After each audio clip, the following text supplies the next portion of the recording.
Sa panahon natin ngayon, napakaraming tukso lalo na sa social media.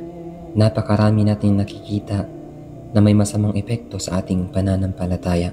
Napakaraming oras na ating inaaksaya sa halip na igugol ito sa pag-iibada. Pero bilang isang Muslim, ating pakatandaan na dapat nating pahalagahan at ingatan ang ating iman. Allahu Akbar, Allahu Akbar.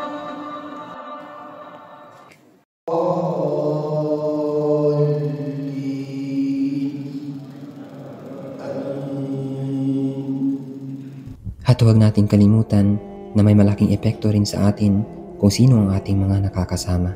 Kaya piliin mo ang mga kaibigang magpapalapit sa iyo kay Allah. Ang mga kaibigang dadalhin ka sa pag-iibada at papaalalahanan ka sa tuwing nakakalimot ka.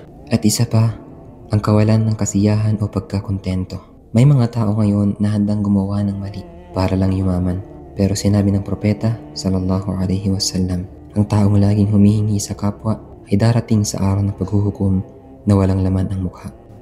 Kaya mga kapatid, gamitin natin ng wasto ang social media. Pumili ng mabuting kaibigan at matutong makontento sa mga biyayang ipinagkaloob sa atin ng Allah. At doon lamang natin matatamo at makakamit ang tunay na kahinhinan at kapanatagan ng ating mga puso.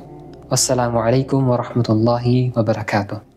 أدعو إلى الله على بصيرة أنا ومن اتبعني